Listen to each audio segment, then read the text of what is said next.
আমার লাইভটা কি শোনা যাচ্ছে?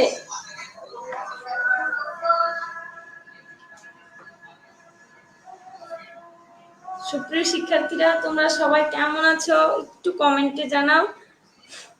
লেকচার 5 না, লেকচার 6। লেকচার 5 তো কালকে হয়ে গেছে, লেকচার 6 কত ক্লাসে হয়ে গেছে। লেকচার 5, আজকে হচ্ছে লেকচার 6। কমেডি, উইলিয়াম শেক্সপিয়ারের কমেডি নিয়ে আলোচনা করব। এটা এক্সট্রা ক্লাস। মঙ্গলবার, বুধবার, বৃহস্পতিবার আমাদের টানা ক্লাস। আজকে এটা এক্সট্রা ক্লাস। আচ্ছা, ঠিক আছে।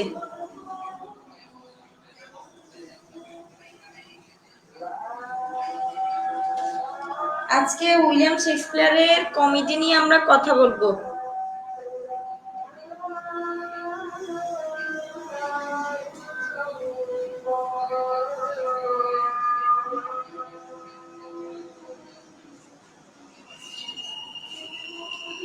আচ্ছা, চলো আজকে 5-6টা গল্প যেহেতু বলতে হবে, আমি শুরু করে দিচ্ছি। প্রথমে হচ্ছে as you like it, as you like it।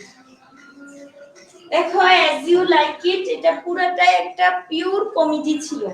এটা পুরোটাই একটা কি ছিল? Pure comedy. পিওর কমেডি মানে হচ্ছে যেটার বিষয়বস্তু হবে প্রেম, যেটার বিষয়বস্তু থাকবে প্রেম।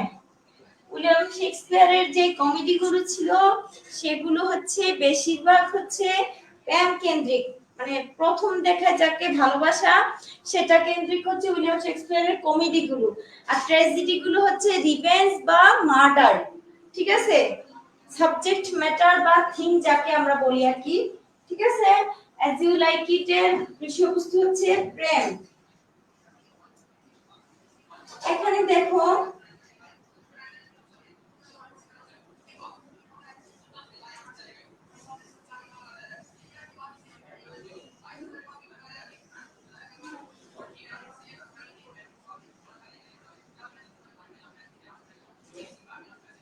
চরিত্রগুলোর আমি নাম লিখছি। প্রথমে হচ্ছে ডিউক ফ্রেডেরিক,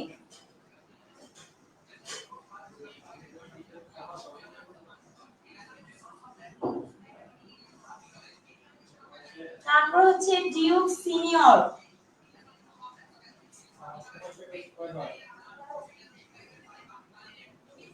রোজালিন্ড। রোজালিন্ড হচ্ছে নায়িকা।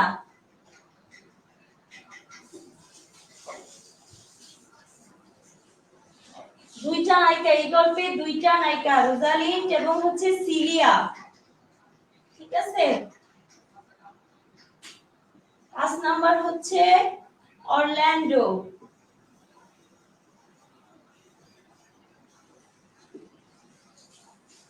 6 নাম্বার হচ্ছে অলিভার।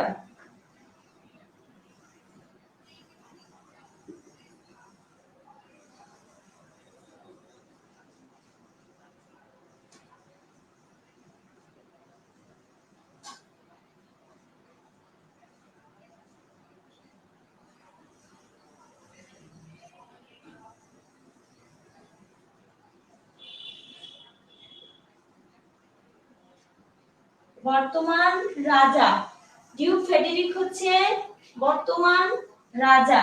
ঠিক আছে, সিনিয়রের ছোট ভাই উনি, ডিউক সিনিয়রের ছোট ভাই। ডিউক সিনিয়রের ছোট ভাই। দেখো, অলিভার হচ্ছে ওরা দুইজন হচ্ছে ভাই, আবার ওরা দুইজনও কিন্তু ভাই। গল্পটা খুব মানে খুবই ইন্টারেস্টিং। বাস্তব জীবনের সাথে তুমি দেখবা এই ধরনের আমরা গল্পের মিল পাই। অ্যাজ ইউ লাইক ইট গল্পটা হচ্ছে সম্পূর্ণ প্রেম। ঠিক আছে, গল্পের বিষয়বস্তু হচ্ছে প্রেম নিয়ে, কিন্তু প্রেমের ভিতরেও আমরা জানি যে কমেডিতে বাধা থাকে, বিপত্তি থাকে। ঠিক এই বাধা বিপত্তিটা কি নিয়ে হয়েছে? বাধা বিপত্তিটা হয়েছে সম্পত্তি নিয়ে। ঠিক আছে, রাজ দখল বা ক্ষমতা নিয়ে হচ্ছে বিপত্তিটা। আর এই গল্পের সেটিং হচ্ছে মানে যে গল্পটা যেখানে হইছে ফরেস্ট অফ আর্ডেন। তাহলে যদি প্রশ্ন আসে ফরেস্ট অফ আর্ডেন কোথায় পাওয়া গেছে, অ্যাজ ইউ লাইক ইট কমেডিতে forest of Arden. Forest of Arden সেটিংটা হচ্ছে ফরেস্ট অফ আর্ডেন।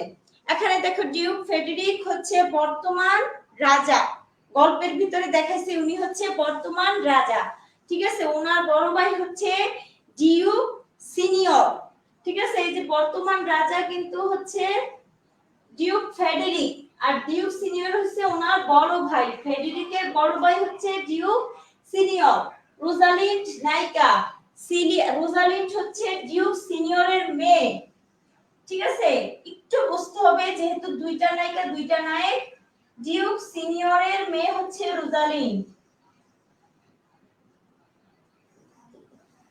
সিরিয়া হচ্ছে ফেডেরিকের মেয়ে।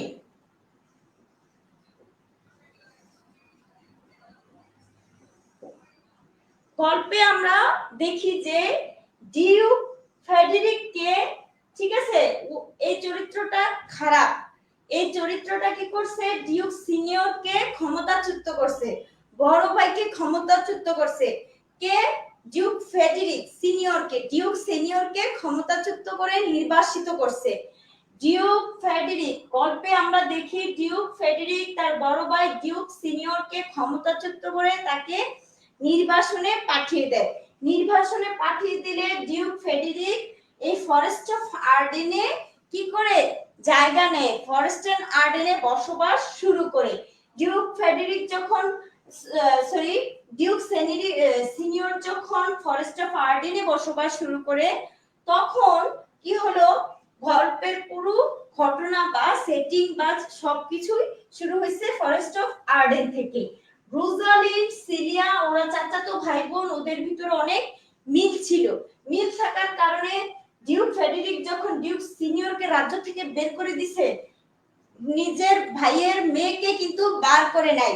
রোজালিন্ড সিলিয়া প্রথম একসাথে ছিল, কিছুদিন পর দেখা যায় কি রাজা রোজালিন্ডকেও রাজ্য থেকে চলে যেতে বলছে। তখন রোজালিন্ড এবং সিলিয়া ছদ্মবেশে ফরেস্ট অফ আর্ডেনে আসে।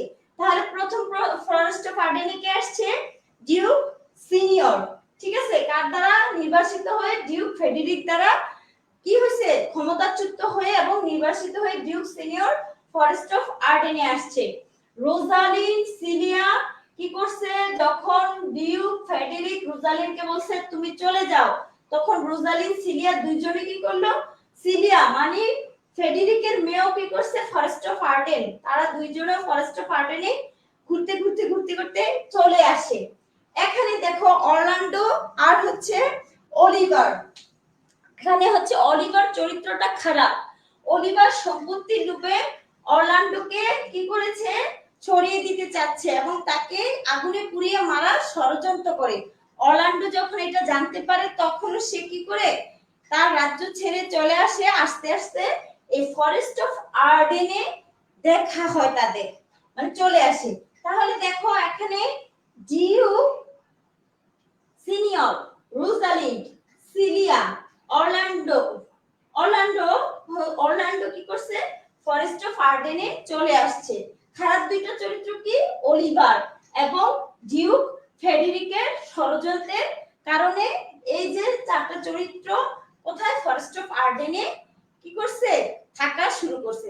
তো এই ফরেস্ট অফ আর্ডেনে যখন এই অরল্যান্ডো ঘুরছিল, তখন অরল্যান্ডো রোজালিন্ডের সাথে দেখা হয়। অরল্যান্ডোর দেখা হয় রোজালিন্ডের সাথে, দেখার পরে তাদের প্রেম হয়ে যায়।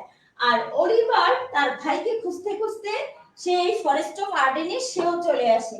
চলে আসার পর সিলিয়ার সাথে তার দেখা হয় এবং তাদের প্রেম হয়। এভাবেই ঘটনাটা আগাতে থাকে। তারপর দেখো ডিউক ফেডেরিকো সেই বনে আসে, পরে তাদের ভুল বুঝাবুঝি ভেঙে যায়, ভাইয়ের কাছে ক্ষমা চায়।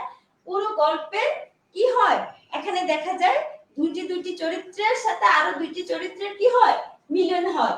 কার সাথে, রোজালিন্ডের সাথে অরল্যান্ডোর, সিলিয়ার সাথে অলিভার। অলিভার নিজের ভুল বুঝতে পারে, সে তার ভাইকে আর ক্ষমতাচ্যুত করবে না বা সম্পত্তির সাথে তার ভাইয়ের সাথে আর কোনো ধরনের বিদ্বেষ রাখবে না বলে কি করছে, তার ভাইকে বলছে যে চলো আমরা আবার রাজ্যে ফিরে চলো, আবার আমরা মিলেমিশে থাকবো।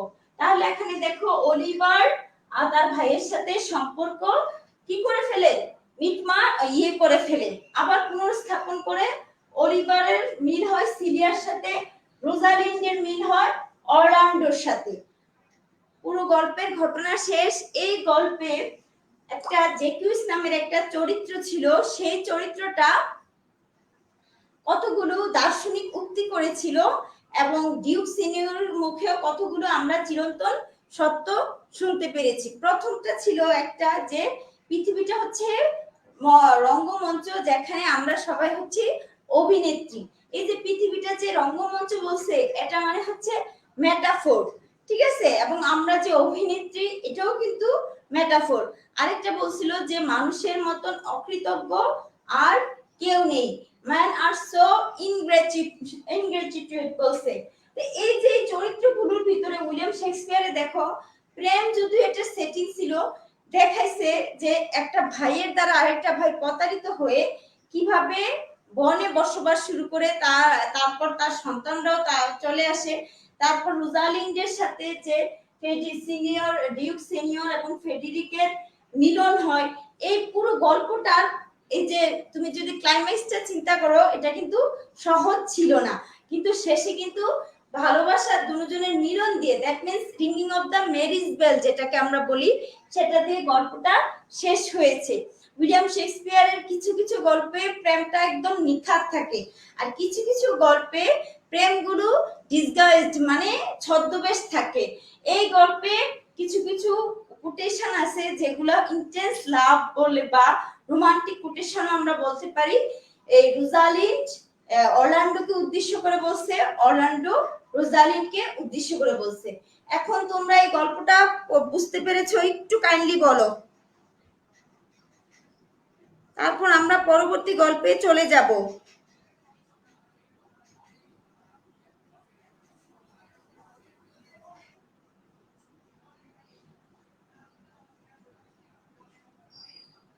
হ্যাঁ, শেক্সপিয়ারের কমেডি উক্তিগুলোর আলাদা একটা ক্লাস করাবো, ঠিক আছে? উক্তিগুলো এখানে লিখলে তোমাদের ইয়ে হবে, উক্তিগুলো কে বলছে কখন বলছে সেগুলো বলবো।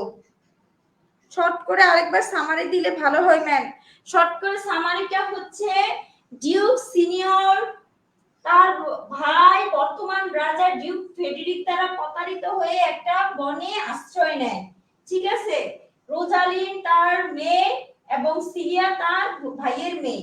রোজালিন সিলিয়াও দেখা যায় ঘটনাক্রমে এই ডিউক ফেডেরিকের এই শোষণ অত্যাচার না মেনে তারা কি করলো, ফরেস্ট অফ আর্ডেনে চলে গেল।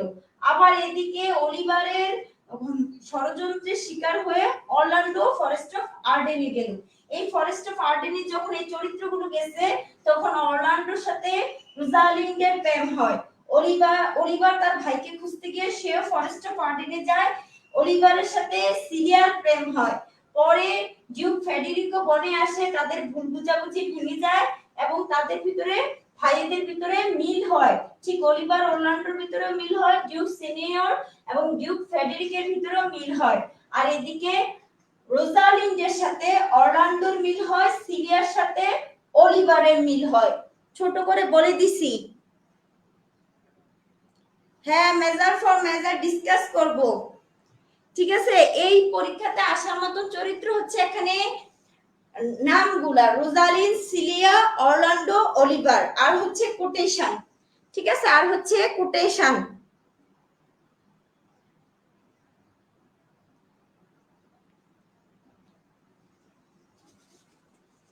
আমি মুছে ফেলছি। এখন বলবো a midsummer night dreams.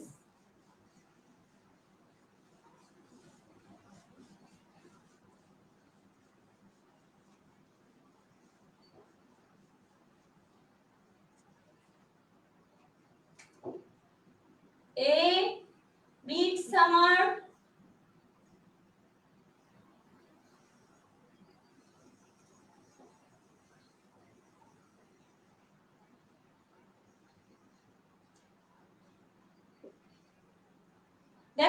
Midsummer night dreams এর যে গল্পটা, এই গল্পটার ভিতরে ভালোবাসাকে একটা পাগল উদ্দামতা, আমরা যে যারা ভালোবাসে, ঠিক আছে, প্রেমিক হলে মানুষ কি হয়ে যায়, দেখাইছে যে গাধা গরু বনে যায়, তার কোনো চিন্তা শক্তি থাকে না, সে ভালোবাসে যে, ঠিক আছে, সে হচ্ছে, এটা হচ্ছে তার মনের একটা ভয়ঙ্কর আবেগের উৎফলন, মানে তার ভিতরে তখন তার সেন্স ঠিক থাকে না, সে তখন রিজন নিয়ে কোনো কাজ করতে পারে না। এই জিনিসটাতে মূল মেসেজটা গল্পের এটাই ছিল। আবার আরেকটা একটা কোটেশন আছে, এটা খুব বিখ্যাত, যে প্রেমের রাস্তা সহজ নয়, ঠিক আছে, প্রেম যেই রাস্তা দিয়ে তুমি প্রেমকে সফল করতে চাও, এই রাস্তাটা ইজ নট স্মুথ। এই মিডসামার নাইট ড্রিমের চরিত্রের নাম আসতে পারে, আর গল্পটা একটু ভিন্ন দেখে একটু জেনে নাও। আমি চরিত্রগুলোর আগে নাম লিখছি। প্রথম হচ্ছে থিসিয়াস, দ্বিতীয় হচ্ছে হিপ্পোলিটা,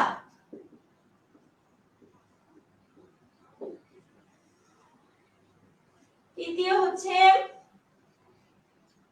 ওবেরো,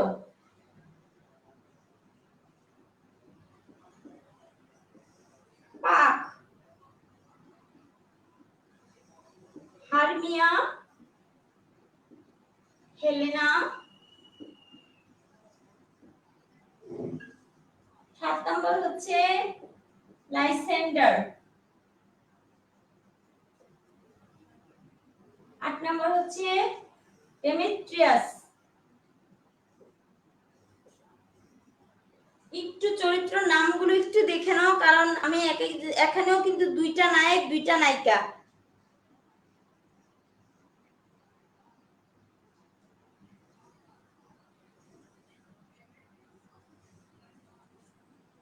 লাইসেন্ডার, এখানে দেখো ডেমেট্রিয়াস বোর্ডে লেখা আছে, ডেমেট্রিয়াস হচ্ছে হেলেনের প্রেমিক, হেলেনার প্রেমিক ডেমেট্রিয়াস, যেন না লেখে। হেলেনার প্রেমিকের নাম হচ্ছে ডেমেট্রিয়াস, হারমিয়ার প্রেমিকের নাম হচ্ছে লাইসেন্ডার, হারমিয়ার প্রেমিকের নাম হচ্ছে লাইসেন্ডার।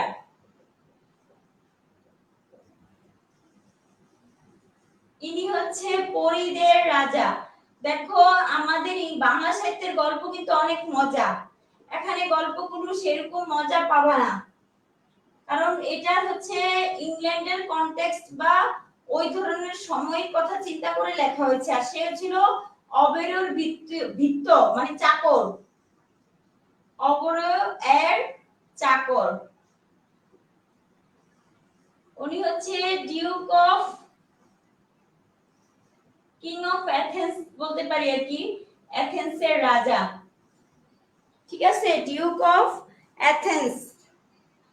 আর হিপ্পোলিটা হচ্ছে queen of Amazon, queen of অ্যামাজনের রানীর নাম হচ্ছে হিপ্পোলিটা, কুইন অফ অ্যামাজন।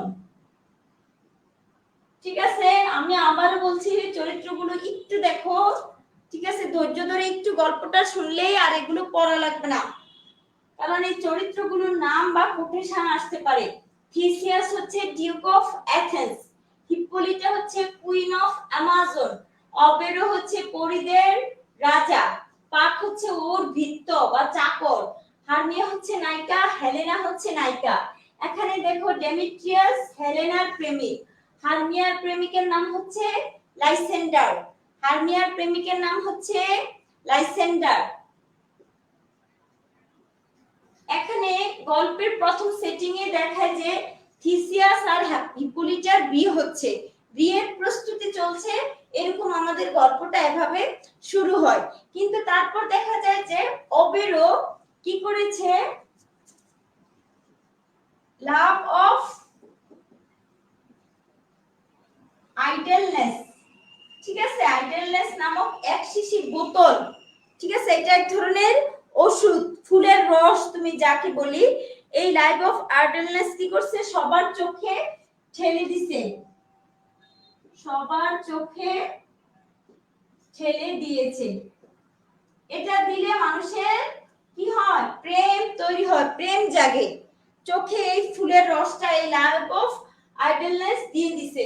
সে কি করছে, অবেরো কি করছে, তার স্ত্রী, এই স্ত্রীর নামটা লেখা হয় নাই, তার স্ত্রী হচ্ছে টাইটানিয়া, ঠিক আছে, টাইটানিয়াকে দিছে, টাইটানিয়া হচ্ছে অবেরোর স্ত্রী। টাইটানিয়াকে দেওয়ার পর সে ঘুম থেকে উঠলো, উঠে সে কি করছে, বটম, যার উপরি ভাগটা ছিল গাধার, ঠিক আছে, এই বটমের প্রেমে পড়ে যায়। কারণ সে ঘুম থেকে উঠে যখন বটমকে দেখে, সে বটমের প্রেমে পড়ে যায় এবং সে বটমকে জড়িয়ে ধরে থাকে। তো এই জন্য বলছে যে ভালোবেসে মানুষ গাধা গরু বনে যায়, কারণ সে বটমকে চিনতে পারে নাই, ঠিক আছে। বটম হচ্ছে গাধা রূপী, মানে উপরি ভাগটা তার গাদার মতো, গাদার আবরণ। তো এই টাইটানিয়া কি করছে, অবেরোর যে ফুলের রসটা তার চোখে ঢালা হয়েছিল দেখে সে ঘুম থেকে উঠে বটম নামে এক গাদারূপী মানুষের প্রেমে পড়ে যায়। তো অবেরো কি করছে, হারমিয়া, লাইসেন্ডার এবং ডেমিট্রিয়াসের চোখেও লাভ অফ আইডলনেস ছেড়ে দিছিল। তারা দুইজন প্রেমে পড়ে যায়, কার, হেলেনার প্রেমে পড়ে যায়। কিন্তু দেখো এখানে হেলেনার প্রেমে পড়ে গেছে, কিন্তু এখানে প্রেমিকও দুইজন, প্রেমিকও দুইজন, যার কারণে হারমিয়া হেলেনার সাথে লেগে যায়। তারপরে এই গলযোগ হওয়ার কারণে ওবেরো আবার কি করছে, এটার প্রতিষেধক ওষুধ, মানে তারা তখন উদ্ভট আচরণ শুরু করে। লাইসেন্ডার, ডেমিট্রিয়াস এবং টাইটানিয়া তিনজন মিলে অদ্ভুত আচরণ শুরু করে, কারণ তাদের এখন প্রেম তাদের উপর ভর করেছে, প্রেমের ওষুধ তাদেরকে দেওয়া হয়েছে। কিউপিড যে প্রেমের দেবতা তাদের ভিতরে কাজ করছে, যার কারণে তারা উদ্ভট আচরণ করছে এবং হারমিও হেলেনার ভিতরে প্রেমিক নিয়ে লেগে গেছে ঝগড়া। তো এই ঝগড়া ভিতরে কি করছে, এখন চিন্তা করতেছে যে না, এখন তো গলযোগ হয়ে গেছে, সবগুলোকে আবার আগের জায়গায় নিতে হবে, ঠিক করতে হবে। তখন সে আবার আরেকটা প্রতিষেধক ওষুধ দেয়, সবকিছু আবার সুস্থির হয়ে যায়, সবার জ্ঞান ফিরে আসে এবং হেলেনার সাথে কার মিল হয়, ডেমেট্রিয়াসের মিল হয়, হারমিয়ার সাথে লাইসেন্ডারের মিল হয়। এটাই হচ্ছে গল্প। আর গল্পের মেসেজ হচ্ছে কি, যে ভালোবাসা হচ্ছে এক ধরনের উদ্দাম, নির্জন, মানে নির্লজ্জ একটা তোমার প্রচন্ড ভাবাবেগ, যা মানুষকে গাধা গরু তুলে করে ফেলে। মানুষ তখন রিজন বা চিন্তা নিয়ে কোনো কিছু কাজ করতে পারে না। তা আমাদের এই গল্পটা হচ্ছে মিডসামার নাইট ড্রিমস। কমেন্টে কেউ লেখো কারু বুঝতে এত জটিল কেন নাম, আমি তো বলতে পারবো না, উইলিয়াম শেক্সপিয়ার বলতে পারবে।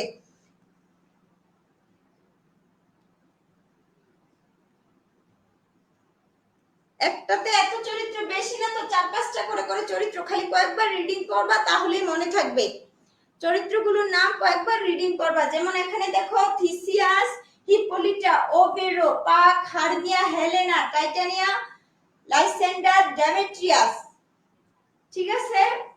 আমি চরিত্রগুলোর নাম আবার করে দেব, লিখে দেব, তাহলে তোমরা যখন গল্পটা পড়বে, গল্পটা সহ পিডিএফ দেব, তোমাদের তখন আর সমস্যা হবে না।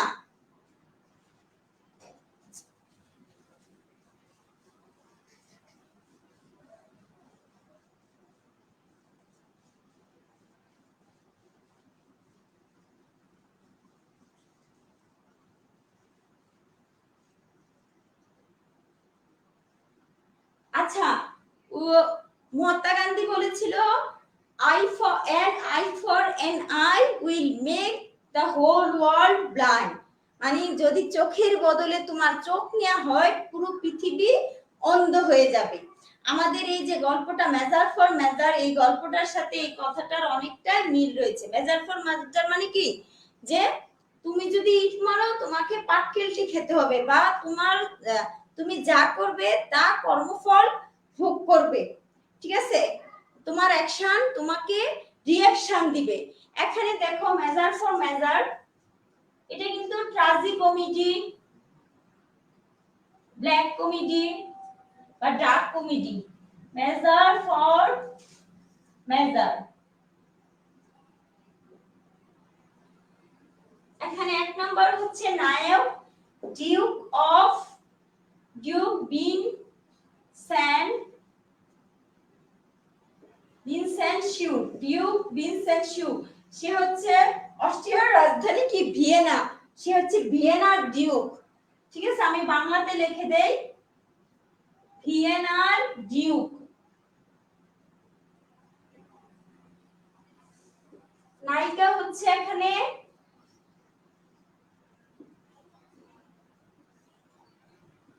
ডিউক বেনশিউ। নায়িকার নামটা তো ভুলে গেলাম।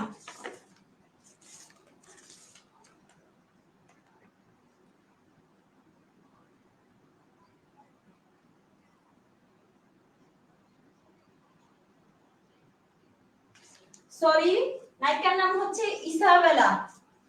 আমি ভুলে গেছি, ইসাবেলা হচ্ছে নায়িকা। অ্যাঞ্জেলো ভারপ্রাপ্ত ডিউক ছিল, ভারপ্রাপ্ত ডিউক। এই গল্পটা একটু জটিল, একটু মনোযোগ দিয়ে বুঝতে হবে। ইসাবেলার ভাই হচ্ছে ক্লডিউ, নায়িকার ভাই।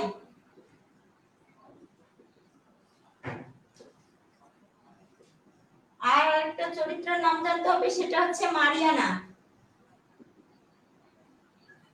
বা মেরিয়ানা যদি বলি। এখানে হচ্ছে সে হচ্ছে অ্যাঞ্জেলোকে পছন্দ করে, অ্যাঞ্জেলোকে পছন্দ করে। ডিউক ভিয়েনা ডিউক ভিনসেন্সিও কি করছে, চিন্তা করলো যে সে তার রাজ্যটাকে নিজ চোখে ছদ্মবেশে দেখবে। এই জন্য সে ডিউক ভিনসেন্সিও কি করছে, ক্লডিওর হাতে ক্ষমতা দিয়ে চলে গেছে। ছদ্মবেশ ধারণ করে সে রাজ্যে ঘুরবে আর জনগণের কষ্ট দেখবে। সে ক্ষমতা কার হাতে দিয়ে গেছে, ক্লডিওর হাতে দিয়ে গেছে। ঠিক আছে, সরি ক্লডিও না, এটা লেখাই হয় নাই।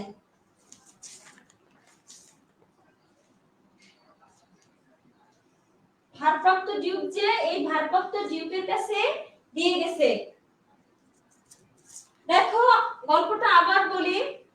ডিউক ভিনসেন্সিও ভাবছে যে সে জনগণকে ঘুরে ঘুরে জনগণের দুঃখ কষ্ট দেখবে, তখন অ্যাঞ্জেলোর হাতে ক্ষমতা দিয়ে গেছে, তাকে ভারপ্রাপ্ত ডিউক বানাইছে। সে ছিল কঠোর, সে কঠোর স্বভাবের লোক ছিল, স্ট্রিক্ট অ্যাডমিনিস্ট্রেটর ছিল। তো সে কি করছে, বলছে রাজ্যে যারা ব্যভিচার করবে বা জেনা করবে বা অবৈধ সম্পর্ক করবে তাদের মৃত্যুদণ্ড হবে ফাঁসি। সে ছিল খুব রিজিড, কঠোর। ঠিক আছে, অ্যাঞ্জেলো যে ছিল ভারপ্রাপ্ত ডিউক। তো ইসাবেলার ভাই ক্লডিও করেছিল কি, যে এক মেয়ের সাথে সম্পর্ক করেছিল। ঠিক আছে, বিবাহ বহির্ভূত সম্পর্ক করেছিল ইসাবেলার ভাই। ইসাবেলার ভাই যখন এই বিবাহ বহির্ভূত সম্পর্ক তৈরি করে, তখন তার শাস্তি স্বরূপ অ্যাঞ্জেলো তাকে কি করে, মৃত্যুদণ্ড দেয়। মৃত্যুদণ্ড রায় ঘোষণা করে ইসাবেলার ভাইকে। কিসের জন্য, জেনা বা ব্যভিচারের জন্য। ইসাবেলা তখন ক্ষমা চাওয়ার জন্য বা তার মৃত্যুদণ্ড মওকুফ করে, তার ফাঁসি মওকুফ করে সাজা কমানোর জন্য কার কাছে যায়, অ্যাঞ্জেলোর কাছে যায়, ভারপ্রাপ্ত ডিউকের কাছে যায়। কিন্তু ভারপ্রাপ্ত ডিউক তখন তার সৌন্দর্যে, ইসাবেলার সৌন্দর্যে বিমোহিত হয়ে বলছে যে তুমি যদি আমার সাথে কি করো, যে রাত্রি কাটাও, আমার সাথে সঙ্গ দাও, তাহলে আমি তোমার ভাইকে মুক্ত করে দেব। মানে একমাত্র শেয়ারিং বেডের শর্তে কি করছে, অ্যাঞ্জেলো ইসাবেলাকে বলছে যে তোমার ভাই একমাত্র যদি তুমি আমার কাছে সারেন্ডার করো, তখনই তোমার ভাই আমার কাছে কি পাবে, ছাড়া পাবে বা তার দণ্ড শাস্তি কমানো হবে। এই কথা শুনে ইসাবেলা প্রথম একদম সরাসরি না করে চলে এসেছে। চলে আসার পর সে ডিউকে ভিনসেন্সিওর সাথে তার দেখা হয়, সে এগুলো খুলে বলে। তখন ডিউক ভিনসেন্সিও কি করছে, সুকৌশলে ক্লডিও যে নায়িকার ভাই, তার হত্যাকাণ্ডটা কি করছে, তার ভাইকে বাঁচায়, তার ভাইয়ের জায়গায় আরেকজনকে হত্যা মানে ফাঁসি দেওয়া হয়। সে সুকৌশলে ক্লডিওকে বাঁচায় এবং ইসাবেলাকে বুদ্ধি দেয় যে তুমি বলবে যে রাতের অন্ধকারে যাবা, তুমি বলবে যে যে আমি তোমার সাথে থাকতে রাজি আছি। তখন সে কিন্তু রাতে তোমার জায়গায় ইসাবেলা না, তুমি না, যে মারিয়ানা যাবে। ঠিক আছে, মারিয়ানা যাবে, মানে ইসাবেলাকে বলে যে তুমি গিয়ে বলো অ্যাঞ্জেলোকে যে তুমি তার সাথে, সে যে শর্ত দিছে তুমি সেই শর্ততে রাজি আছো, কিন্তু এটা রাতের অন্ধকারে করতে হবে। তখন মারিয়ানা ইসাবেলা সেটা অ্যাঞ্জেলোকে গিয়ে বলে। তো যাওয়ার পরে রাত্রে তখন মারিয়ানা গিয়েছিল, ইসাবেলা যায়নি। খেয়াল করে দেখো, ক্লোডিও যে অপরাধটা করেছিল সেম অপরাধটা কিন্তু এখন অ্যাঞ্জেলো করেছে। অ্যাঞ্জেলো করার কারণে মারিয়ানা কি করছে, কোর্টে কার বিরুদ্ধে বিচার দিল, অ্যাঞ্জেলোর বিরুদ্ধে। তখন রাজা সামনে চলে আসলো, ছদ্মবেশ ছেড়ে সামনে চলে আসলো। তখন অ্যাঞ্জেলোকে বলল যে তুমি সমান অপরাধ করেছো, ক্লোডিও যা করেছে তুমিও তা করেছো, তোমার সেই সম অপরাধের জন্য তোমার কি হবে, শাস্তি হবে, মৃত্যুদণ্ড। কিন্তু পরে দেখা যায় যে ইসাবেলা ক্লোডিওকে অ্যাঞ্জেলোকে ক্ষমা করে দেয়। ক্ষমা করে দেওয়ার কারণে তার আর শাস্তি হয় না, ভারপ্রাপ্ত ডিউকের আর শাস্তি হয় না। পরে অ্যাঞ্জেলো মারিয়ানাকে বিয়ে করবে, এই তাকে বলা হয় যে তোমাকে মারিয়ানাকে বিয়ে করতে হবে। তাহলে অ্যাঞ্জেলোর মিল হয় মারিয়ানার সাথে, আর ইসাবেলার মিল হয় ডিউকের সাথে। এখানে একটা জিনিস বুঝাইছে যে ক্লোডিও যে আচরণটা করেছে সেই আচরণটা অ্যাঞ্জেলো করেছে, কিন্তু ক্লোডিওকে অ্যাঞ্জেলো ফাঁসি দিয়েছিল, কিন্তু অ্যাঞ্জেলোকে ডিউক ফাঁসি দেয়নি বা ইসাবেলা ক্ষমা করে দিয়েছে। মানে দ্যাট মিন্স তোমার প্রতি যে অন্যায়টা হয়েছে, তুমি যদি আরেকজনের প্রতি সেই সমপরিমাণ অন্যায় করো, তাহলে পৃথিবীটা কি হয়ে যাবে, অন্ধ হয়ে যাবে। এই জিনিসটাই বুঝাইছে যে an eye for an eye will make the whole world blind। মানে তুমি যদি চোখের বদলে চোখ তুলে নাও, তাহলে পুরো পৃথিবীটা কি হয়ে যাবে, অন্ধ হয়ে যাবে। এখানে জাস্টিসের কথা বলা হইতেছে, মেজার ফর মেজার, মানে এখানে জাস্টিসের স্বরূপ তুলে ধরা হয়েছে যে একটা বিচার কেমন হওয়া উচিত। এখানে ইসাবেলা চরিত্রটা দ্বারা বুঝাইছে যে সে যে ক্ষমা করে দিয়েছে, তাকে যে এত হ্যারাস করা হলো, কিন্তু সে কি করছে, তাকে ক্ষমা করে দিয়েছে। সেখানে মেজার ফর মেজারে সে কি করেছে, জাস্টিসটা কিভাবে করেছে, এটা জাস্টিসটা সে খ্রিস্টিয়ানরা যেমন তার সাথে পাপ হলে সে ক্ষমা করে দেয়, ঠিক সেইরকম ভাবে করেছে। এখানে এই জিনিসটার একদম বাস্তব উদাহরণ যদি বলি, প্রিয়াঙ্কা গান্ধীকে যখন প্রিয়াঙ্কা গান্ধীর বাবা রাজীব গান্ধীকে যখন মারা হয়, মারা হওয়ার পরও প্রিয়াঙ্কা গান্ধী এবং রাহুল গান্ধী যে খুন করেছিল রাজীব গান্ধীকে, মানে যে এখনো কারাগারে আছে যে মহিলাটা থানু, তাকে কি করছে, ক্ষমা করে দিছে।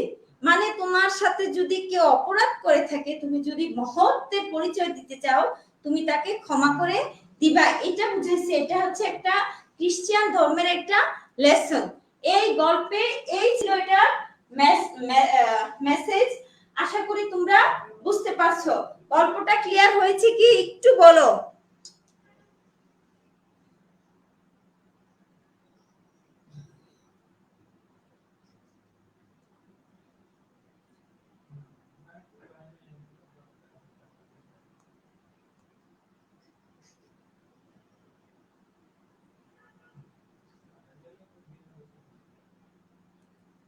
গল্পটা ক্লিয়ার হয়েছে কি বুঝতে পারছো?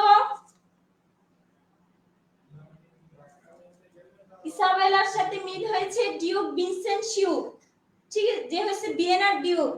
আর অ্যাঞ্জেলো যে নিজে ভালো সেজে কিন্তু গোপনে গোপনে নিজেই সেই অপরাধটা করে, যে অপরাধের জন্য সে সবাইকে শাস্তি দেয়, গোপনে গোপনে সেই এই অপরাধটা করে। এই শয়তানটাকে পরে শিক্ষা দিচ্ছে ডিউক ভিনসেন্সিও, তাকে আদালতে হাজির করেছে, পরে সে স্বীকার করছে ভুল। পরে অ্যাঞ্জেলোর মিল হয় মারিয়ানার সাথে, ঠিক আছে। আর ক্লডিও ফাঁসি থেকে বেঁচে যায় ডিউক ভিনসেন্সিওর সুকৌশলের কারণে। একটু রিভিউ দেব, গল্পটা আবার বলি। মেজার ফর মেজার মানে হচ্ছে বিচার। তুমি একটা মানুষকে কিভাবে বিচার করবে সেই জিনিসটা নিয়ে উইলিয়াম শেক্সপিয়ার একটা নতুন দৃষ্টিভঙ্গি তৈরি করছে। দৃষ্টিভঙ্গিটা হচ্ছে যে তোমাকে যদি কেউ ক্ষতি করে, ঠিক আছে, তুমি তার প্রতি বিদ্বেষ রেখো না, তাকে মাফ করে দিও। তোমাকে যদি কেউ ক্ষতি করে, তার প্রতি বিদ্বেষ না রেখে তুমি তাকে ক্ষমা করে দিও, ঠিক আছে। এই গল্প, এই জিনিসটাই হচ্ছে এই গল্পের থিম। এখানে দেখো ডিউক ভিনসেন্সিও কি করছিল, ভিয়েনার ডিউক ছিল, সে ভিয়েনার ডিউক, সে ভাবছে সে জনগণের সেবা করবে, সে অ্যাঞ্জেলোর হাতে ক্ষমতা দিয়ে চলে যায়। অ্যাঞ্জেলো ভেবিচারের অপরাধে ইসাবেলার ভাইকে ফাঁসির কি দেয়, ফাঁসির রায় দেয়। ইসাবেলা যখন অ্যাঞ্জেলোর কাছে যায় তার ভাইয়ের ফাঁসিটা কমানোর জন্য, যে তার শাস্তিটা মওকুফ করার জন্য, তখন ইসাবেলার সৌন্দর্যে কি হয়, বিমোহিত হয়ে অ্যাঞ্জেলো বলছে তুমি যদি আমার সাথে বেড শেয়ার করো তাহলে তোমার ভাইকে আমি মাফ করে দেব। তখন ইসাবেলা তাকে না বলে চলে আসে, কিন্তু ডিউক ভিনসেন্সিও বলে যে তুমি যাবে না, মারিয়ানা ইসাবেলাকে অ্যাঞ্জেলোকে পছন্দ করে মারিয়ানা যাবে। তাহলে গেলে তার সে কি হলো, তাকে আমরা ফাঁসাবো। সে যে ক্লডিওকে যে অপরাধে ফাঁসি দিছে, মারিয়ানা যদি তার সাথে অ্যাঞ্জেলোর সাথে বেড শেয়ার করে, সে কি করে সেম ধরনের বেবিচারই করবে। তখন মারিয়ানাকে পাঠাইছে অ্যাঞ্জেলোর কাছে। পাঠানোর পর মারিয়ানা যখন রাজা সম্মুখে চলে আসলো, তখন মারিয়ানা অ্যাঞ্জেলোর বিরুদ্ধে অভিযোগ দিল। আর এদিকে ডিউক ভিনসেন্সিও সকুশলে ক্লডিওকে বাঁচিয়েছিল। মারিয়ানা যখন অ্যাঞ্জেলোর বিরুদ্ধে বিচার দিল, তখন তাকে দোষী সাব্যস্ত করা হলেও ইসাবেলা তাকে ক্ষমা করে দেওয়ার কারণে ওর মৃত্যুদণ্ড হয় না, এবং অ্যাঞ্জেলোর সাথে বলা হয় যে তুমি মারিয়ানাকে বিয়ে করবে। তখন অ্যাঞ্জেলোর সাথে মারিয়ানার বিয়ে দেখানো হয় এবং ডিউক ভিনসেন্সিওর সাথে ইসাবেলার মিল দিয়ে গল্পটা শেষ হয়। না, ক্লডিয়াসের প্রাণ যায় নাই তো। ক্লডিয়াসকে বলছি না ডিউক ভিনসেন্সিও সুকৌশলে বাঁচিয়েছে, তার জায়গায় সে আরেকজনকে রেখে সুকৌশলে ক্লডিওকে কি করছে, বাঁচিয়েছিল ডিউক ভিনসেন্সিও। ক্লডিও মারা যায়নি। তাহলে গল্পের এখানে নায়িকা হচ্ছে ইসাবেলা, নায়ক হচ্ছে ভিনসেন্সিও, আর হচ্ছে অ্যাঞ্জেলো হচ্ছে, তাহলে এখানে গুরুত্বপূর্ণ চরিত্র দুইটা, ইসাবেলা এবং অ্যাঞ্জেলো। ইসাবেলা এবং অ্যাঞ্জেলো। দেখো এরপর আমরা লিখবো 12th নাইট।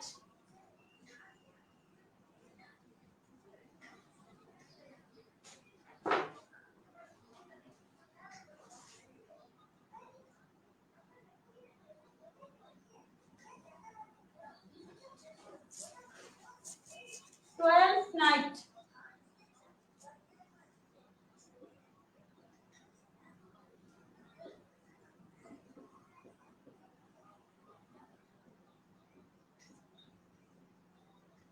12th নাইটের ঘটনাটা একটু ওই গল্পগুলো থেকে ব্যতিক্রম, একটু মনোযোগ দাও, চরিত্রগুলোর নাম দেখো, তাহলে মনে রাখতে পারবা। আর বারবার বলি যে আমাকে দেখতে হবে না, তোমরা কি করবে, এই যতগুলো রেকর্ড ক্লাস হচ্ছে শুধু শুনবে।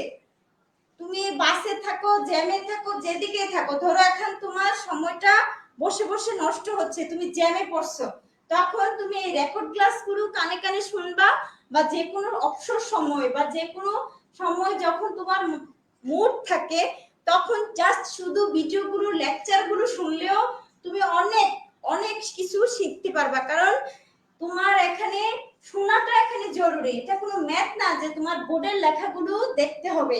এখানে গল্পটা জানলে তুমি পরীক্ষায় আনসার করতে পারবা, এখানে কে কার গল্পটা লিখছে এটা জানলেও তুমি পরীক্ষায় আনসার করতে পারবা। আসো 12th নাইটের চরিত্রগুলোর নাম লিখি। এক নম্বরে হচ্ছে ওরসিনো, ওরসিনো, ঠিক আছে। দুই নম্বরে হচ্ছে ভায়োলা, ভায়োলা হচ্ছে নায়িকা।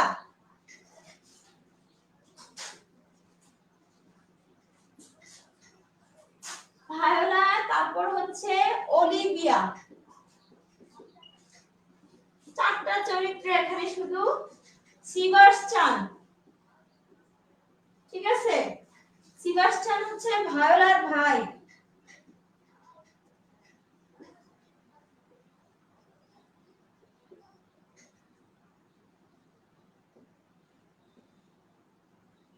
আর ওরসিনো হচ্ছে আইলিভিয়া, একটা জায়গা অঞ্চলের নাম, এই আইলিভিয়া ডিউক।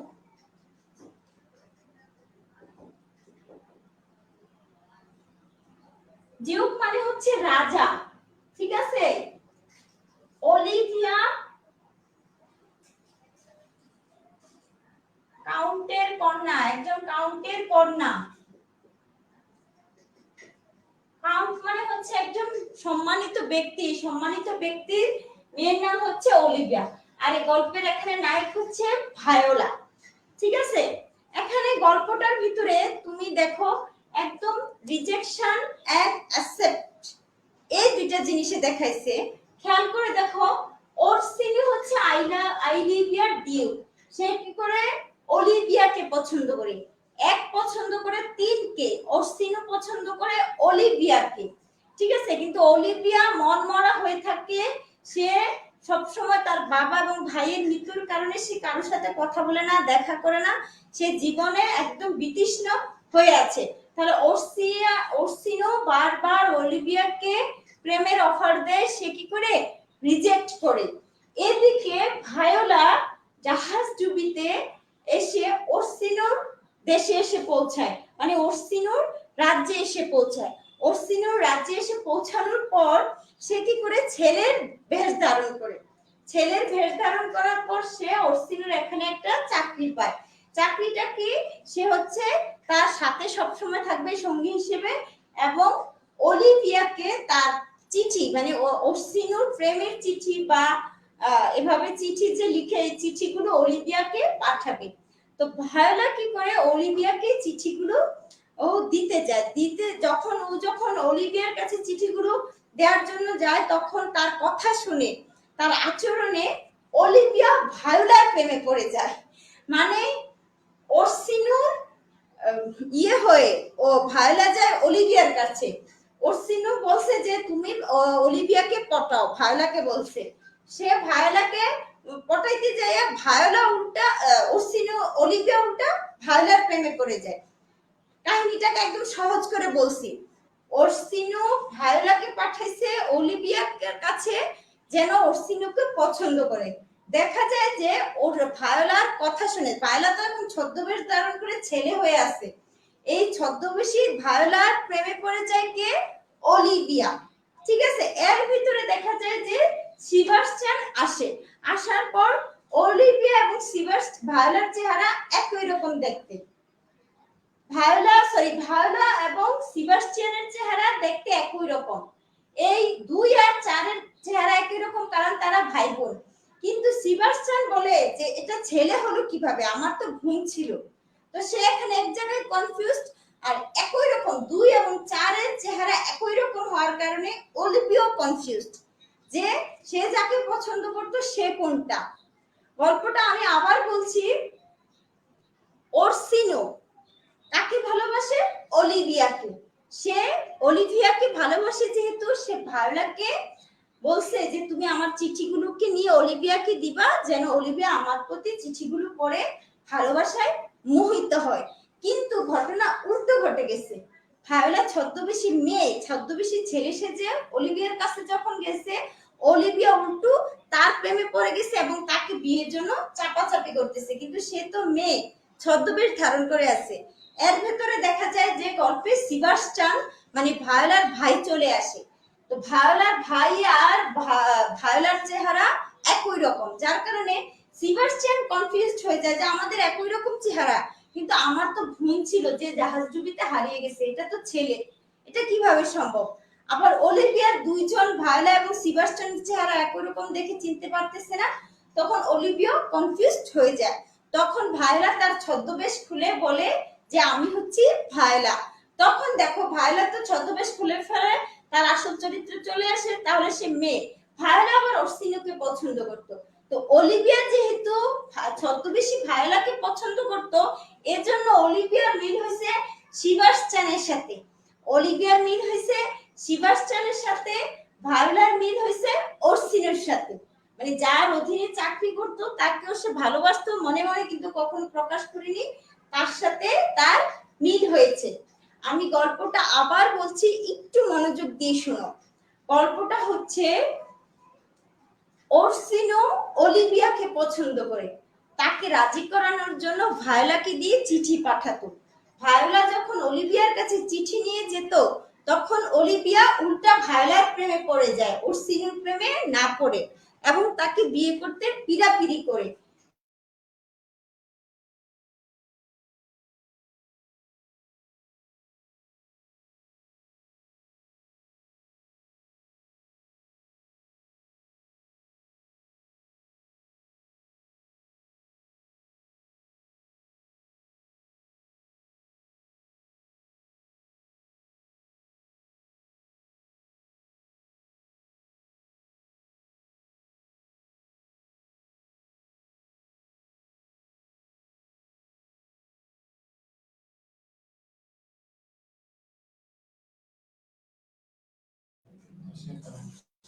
কারেন্ট চলে গিয়েছিল, এখন ডাটাতে কানেক্ট করছি, কারেন্ট চলে গিয়েছিল, একটু সাময়িক অসুবিধার জন্য দুঃখিত, কারেন্ট চলে গিয়েছিল। এখানে দেখো আবার বলি, অর্সিনো পছন্দ করতো অলিভিয়াকে, সে ভায়োলাকে বলে যে তুমি অলিভিয়ার কাছে চিঠি নিয়ে যাও, যেন আমার এই চিঠি পড়ে অলিভিয়া আমাকে ভালোবাসে, সে তো আমার ভালোবাসা সাড়া দিচ্ছে না। ভায়োলা যখন অলিভিয়ার কাছে যায়, অলিভিয়া ভায়োলার প্রেমে পড়ে যায়, কিন্তু ভায়োলা তো আর অলিভিয়াকে বিয়ে করবে না, কারণ সে হচ্ছে মেয়ে, ঠিক আছে। ভায়োলা আবার মনে মনে অর্সিনোকে পছন্দ করে। এর ভিতরে সেবাস্টিয়ান আসে, এসে বলে ওমা ওর চেহারা তো আমার মতো, কিন্তু আমার তো একটা বোন ছিল, ভাই ছিল না।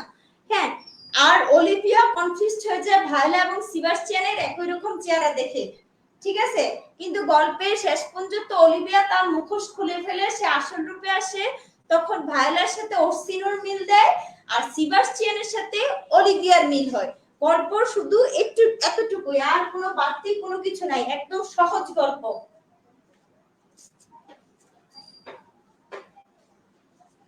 এখন আমরা পড়বো একটা বিখ্যাত গল্প, merchant of Venice. Merchant of Venice, এই গল্পটা সবাই বুঝতে পারছো?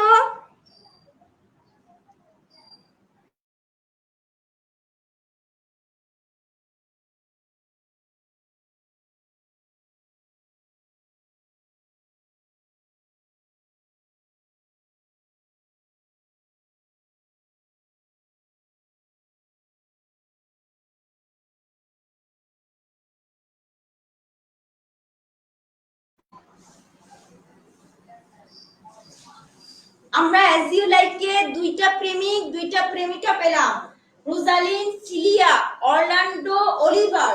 অলিভার একটু খারাপ চরিত্র ছিল, পরে সে ভালো হয়ে যায়, ঠিক আছে। অলিভার সাথে সিলিয়ার মিল হয়, রোজালিন্ডের সাথে কার মিল হয়? অরল্যান্ডোর মিল হয়, ঠিক আছে। দুইটা প্রেমিক দুইটা প্রেমিকা পাইছি, রোজালিন, সিলিয়া, অরল্যান্ডো, অলিভার। তারপর আমরা গেলাম midsummer night dreams. Midsummer night dreams হচ্ছে দেখাইছে যে ভালোবাসলে মানুষ গাধা হয়ে যায়, তাই অবেরোর স্ত্রীকে লাভ অফ আইডলনেস যখন ফুলের রসটা ঢেলে দিছে, সে গাধাকে ধরে গাধাকে ভালোবাসা শুরু করে, ঠিক আছে। গাধাকে ভালোবাসা শুরু করে, এখানে আর দুইজন লাইসেন্ডার ডিমিট্রিয়াসও কি করে পাগলামি শুরু করে, উদ্ভট আচরণ শুরু করে। তখন হ্যাঁ, এই গল্পে তাদেরকে আবার ওষুধ দিয়ে ঠিক করা হয়, তখন আবার মিল হয় লাইসেন্ডার ডিমিট্রিয়াসের সাথে হেলেনা এবং হারমিয়ার, ঠিক আছে। মেজার ফর মেজারে দেখলাম ইসাবেলা খুব মহৎ চরিত্রের অধিকারী, তার ভাইকে যে হ্যারাস করা হলো, তাকে যে হ্যারাস করা হলো, সে ক্ষমা করে দেয় অ্যাঞ্জেলোকে। ক্লডিওকে সে অ্যাঞ্জেলোকে ক্ষমা করে দেয় কে? ইসাবেলা, ঠিক আছে।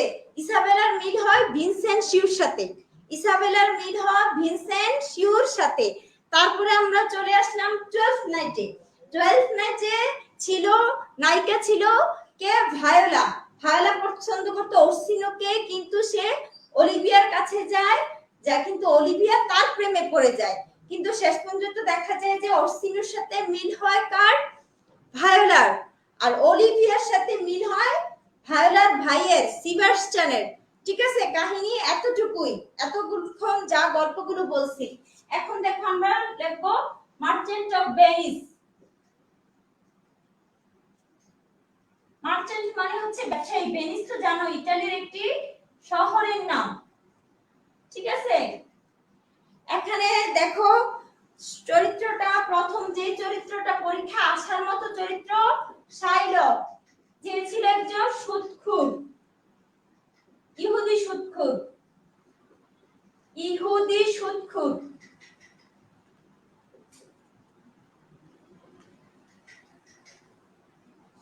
পোর্শিয়া, ভাসানিও, আরেকটা হচ্ছে অ্যান্টোনিও। অ্যান্টোনিও, অ্যান্টোনিও হচ্ছে শাইলক থেকে টাকা ধার নিয়েছিল, শাইলক থেকে টাকা ধার নিয়েছিল।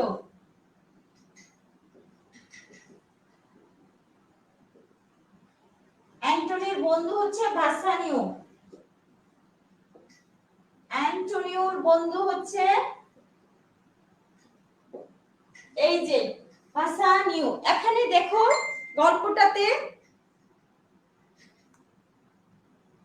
হ্যাঁ এই গল্পগুলো লেকচার শিট পাবো অবশ্যই, কারণ না হলে তোমরা গল্পগুলো মনে রাখতে পারবে না।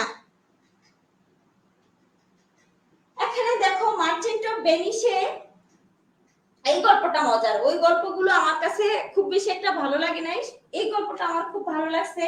শাইলক ছিল, সে ছিল চড়া সুদখোর, মানে ধরো সে ধরো আমাদের আছে না কিছু সুদখোর আছে খুব চড়া সুদ খায়, সে সুদের ব্যবসা করতো, মানুষ তার থেকে টাকা নিত। এই শাইলক এই ইহুদি সুদখোরের থেকে অ্যান্টোনিও ব্যবসা করার জন্য টাকা দিয়েছিল, টাকা নিয়েছিল। অ্যান্টোনিও শাইলক থেকে ব্যবসা করার জন্য টাকা নিয়েছিল। সে যখন টাকা নিয়েছিল তখন তাদের একটা ডিড হয়, এগ্রিমেন্ট হয়, চুক্তি হয়। এই চুক্তিটাতে বলা হয় যদি অ্যান্টোনিও সময় মতো শাইলককে টাকা না দিতে পারে তার শরীরে থেকে 1 পাউন্ড মাংস তুলে নেওয়া হবে, তার শরীর থেকে 1 পাউন্ড মাংস নেওয়া হবে যদি সে অর্থ পরিশোধ না করতে পারে। তখন দেখা যায় যে শাইলক অর্থ পরিশোধ, অ্যান্টোনিওর অর্থ পরিশোধ করতে পারে না, অ্যান্টোনিও শাইলকের অর্থ পরিশোধ করতে পারে না, মানে মেয়াদ যখন শেষ হয়ে যায় তখন দেখা যায় যে অ্যান্টোনিও শাইলকের টাকাটা পরিশোধ করতে পারেনি। তখন আদালতে সে তার মাংস দাবি করে বসলো। তখন তার বন্ধু ভাসানিও আর পর্সিয়া মিলে এক বিচারককে দিয়ে তারা একটা রায় বের করলো যে অবশ্যই তুমি মাংস নিতে পারবে, কিন্তু কোনো রক্ত আসতে পারবে না। তুমি 1 পাউন্ড মাংস অবশ্যই অ্যান্টোনিওর শরীর থেকে, শাইলক তুমি 1 পাউন্ড মাংস অ্যান্টোনিওর শরীর থেকে নিতে পারবে, কিন্তু কোনো রক্তপাত করতে পারবে না। তো এই ধরনের একটা যখন রুল জারি করে ফেলে তখন শাইলক কি করলো, অ্যান্টোনিওর থেকে আর টাকা নিতে পারলো না, বরং অ্যান্টোনিওকে অপদস্থ করার কারণে তাকে শাইলকের সমস্ত সম্পত্তি বাজেয়াপ্ত করা হলো, শাইলকের সমস্ত সম্পত্তি বাজেয়াপ্ত করা হলো। তাহলে ঘটনা একটাই সহজ, যে অ্যান্টোনিও শাইলক থেকে টাকা নিছিল, বলছিল টাকা না দিতে পারলে তার শরীর থেকে 1 পাউন্ড মাংস শাইলককে দিতে হবে। কিন্তু পর্সিয়া এবং বাসানিওর বুদ্ধির কারণে আরেকটা বিচারক দিয়ে আরেকটা রায় বের করা হয় যে ঠিক আছে তুমি 1 পাউন্ড মাংস নিতে পারবা কিন্তু রক্ত বের হতে পারবে না। তো যার কারণে কি হলো, তার ডিডটা যে ছিল, এগ্রিমেন্টটা, এটা কি হয়ে গেল, নিষ্ফল হয়ে গেল, কোনো তো লাভ নাই, কারণ 1 পাউন্ড রক্ত নিতে গেলে অবশ্যই মাংস বের হবে। তা আর শেষ পর্যন্ত দেখা যায় যে শাইলককে শাস্তি দেওয়া হয়, তার সম্পত্তি বাজেয়াপ্ত করা হয়। এই হচ্ছে মার্চেন্ট অফ ভেনিসের গল্পটা। তোমরা কি মার্চেন্ট অফ ভেনিসের গল্পটা বুঝতে পারছো? আচ্ছা বলো তো শাইলক কি ছিল, ইহুদি ইংরেজি কি? শাইলক কে কে ছিল বলো?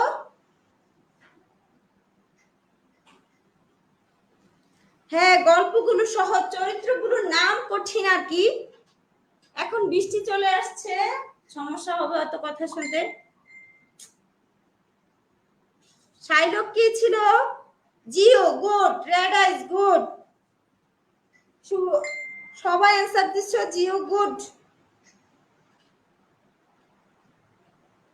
আমি আজকে 2টা বা 3টা নাটকের কোটেশন কে কিভাবে বলছে, কোন প্রেক্ষাপটে বলছে, স্ক্রিন রেকর্ড করে তোমাদেরকে শেয়ার করব, ঠিক আছে? উইলিয়াম শেক্সপিয়ারের বাজারে প্রচলিত যতগুলো গাইড বই আছে সেগুলো মিলিয়ে এবং আমার যেটা মনে হয়েছে যে এটা গুরুত্বপূর্ণ হতে পারে সবগুলো কোটেশনে আমরা পড়বো। যদি এগুলো থেকে কমন না পড়ে তুমি ধরে নিও যে এগুলো ছিল আউট অফ তোমার তোমার মানে লিমিট, আউট অফ লিমিট, তোমার সীমানার বাইরে ছিল, যে এত জায়গা থেকেও পরেও তুমি কমন পাও না।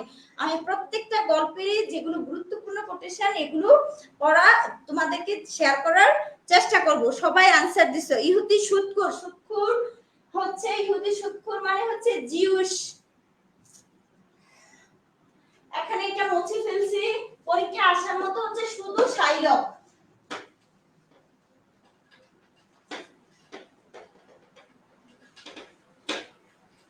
এখানে দেখো কমিটি অফ এররস এর এই গল্পটা কোনো একদম কোনো জানার মতো গল্প না, জাস্ট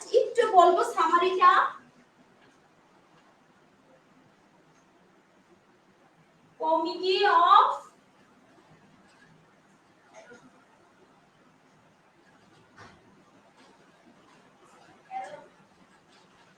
এখানে দেখো এটা আবার ঈশ্বরচন্দ্র বিদ্যাসাগর কি লিখছে ভ্রান্তি বিলাস লিখছিল ইরর মানে ভুল ভুল মানে ভ্রান্তি তাই এই ভ্রান্তি বিলাস নামে ঈশ্বরচন্দ্র কি করছে অনুবাদ করছে এই গল্পটা ছিল দুইজন যমজ ভাই এবং তাদের ভৃত্যদেরকে নিয়ে দুইজন যমজ ভাই ও তাদের ভৃত্যকে নিয়ে ঠিক আছে এই তাদের ভৃত্যরাও ছিল কি যমজ এই যে দুইজন ভাইয়ের দুইজন তাদের দুইজন যমজ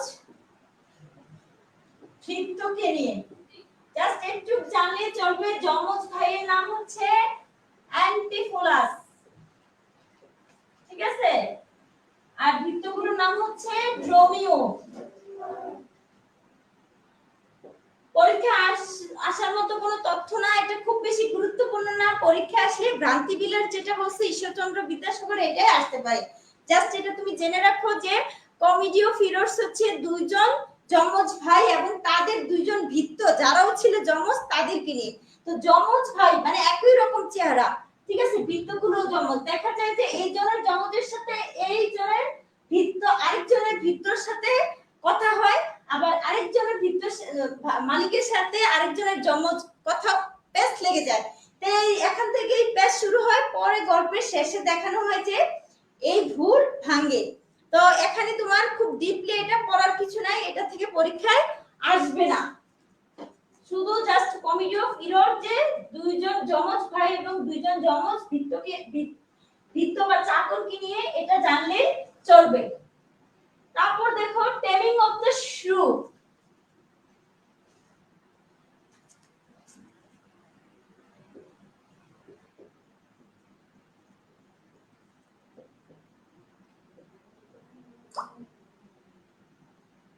দেখো টেমিং অফ দ্য শ্রুতে নায়িকা হচ্ছে ক্যাথরিন নায়ক হচ্ছে পোট্রেশিও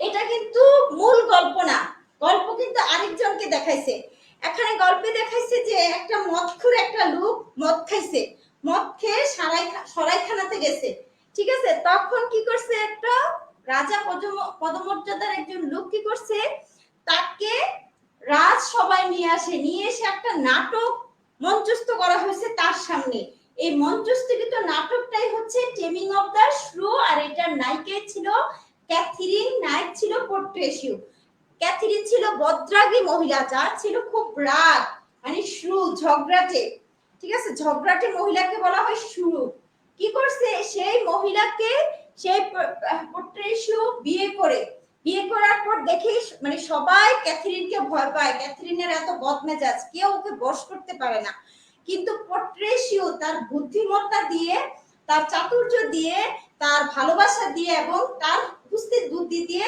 ক্যাথরিনকে কি করে ফেলে বশ করে ফেলে অনুগত করে ফেলে টেমিং মানে অনুগত করা এই অনুগত করার ফলে গল্পের শেষ দেখায় যে ঝগড়াটি মহিলাকে সে কিভাবে বশ করছে মানে গল্পের ভেতর গল্প ছিল ক্যাথরিন আর প্যাট্রিশিওর গল্পটা আর এটাই হচ্ছে মূল গল্প হিসেবে শেষে কি হলো আবির্ভূত হলো ঠিক আছে এখানে টেমিং অফ দ্য শ্রু শেষ আশা করি তোমরা গল্পগুলো বুঝতে পারছো হ্যাঁ ভাতৃবিলাস ঈশ্বরচন্দ্র বিদ্যাসাগর লিখছে আজকে ক্লাস সংক্ষিপ্ত ক্লাস এখন শেষ করে দেব কারো কোনো প্রশ্ন আছে কিনা বলো এটা নিয়ে কারো কোনো প্রশ্ন আছে কিনা আজকে রাতে ভিডিও দেব কারেন্ট বারবার আসতেছে যাইতেছে বৃষ্টি হচ্ছে এখানে আর হচ্ছে তোমাদেরকে একটা কুইক টেস্ট দেব 10টা প্রশ্ন দিব তোমরা অংশগ্রহণ করবে আশা রাখি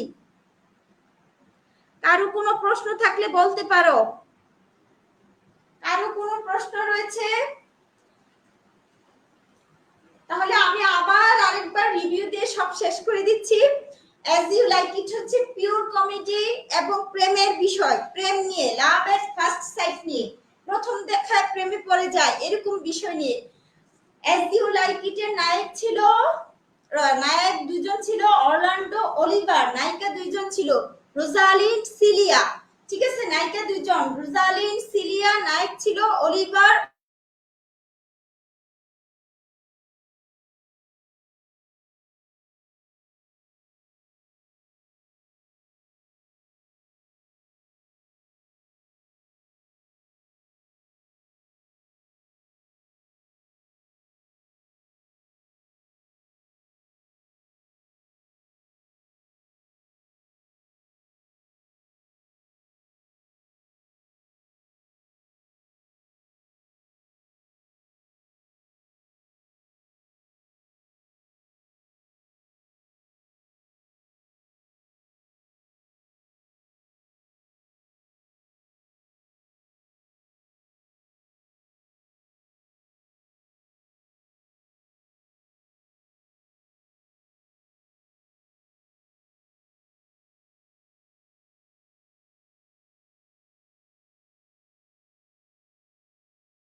কুমিল্লাতে বৃষ্টি হচ্ছে, এই যে কারেন্ট চলে গেছিল এজন্য অফ হয়ে গেছে।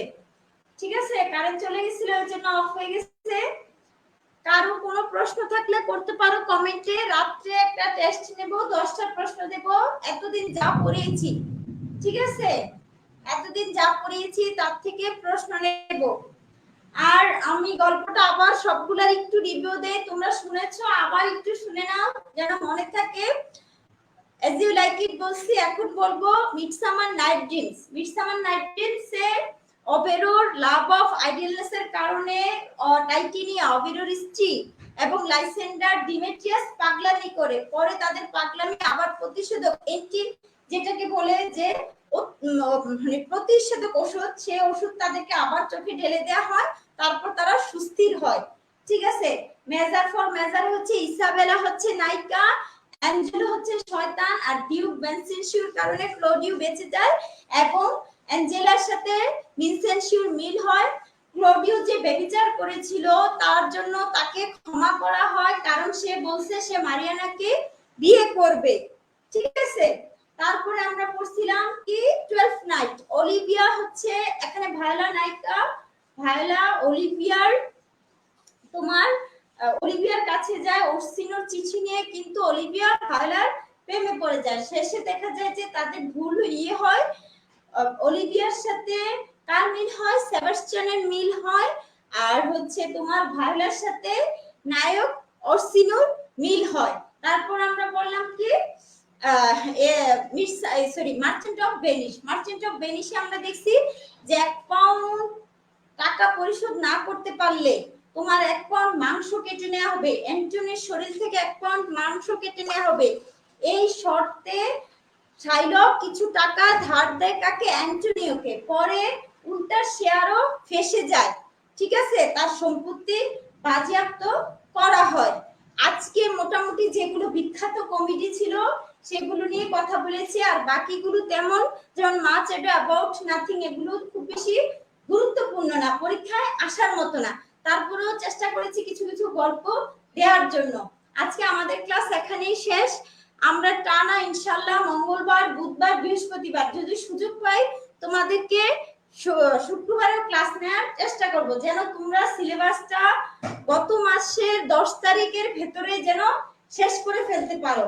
তারপর কয়েকটা পরীক্ষা নিলে তোমাদের আরো অনেক কিছু ক্লিয়ার হয়ে যাবে। সেই সাথে তোমরা বিগত বছরের প্রশ্ন পড়বা।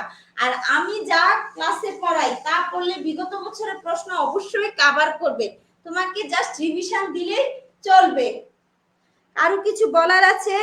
হ্যাঁ, মুনির চৌধুরী টেমিং অফ দ্য শ্রুর অনুবাদ করছে মুনির চৌধুরী, মুখরা রমণী বশীকরণ নামে।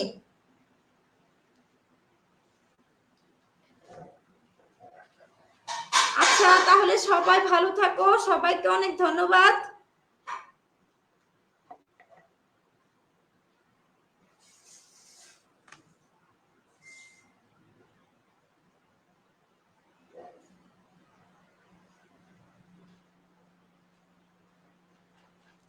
তোমাদের বারবার বলি লিটারেচার পড়ার মানে পড়াচ্ছে মনে মাথায় গাঁথার জিনিস বেশি। এই যে যতগুলো ক্লাস লেকচার হয়েছে, আমার চেহারা দেখা লাগবে না, আমার চেহারা দেখতেও বেশি খুব সুন্দর না, ঠিক আছে?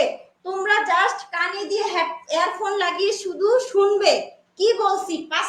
আজকে সহ 6টা লেকচার হয়েছে, এই 6টা লেকচার শুধু কানে দিয়ে শুনবে আর শীটটা পড়বে। আমি তো বললাম যে ইংরেজি সাহিত্য তোমার অনেক কিছু ক্লিয়ার হয়ে যাবে।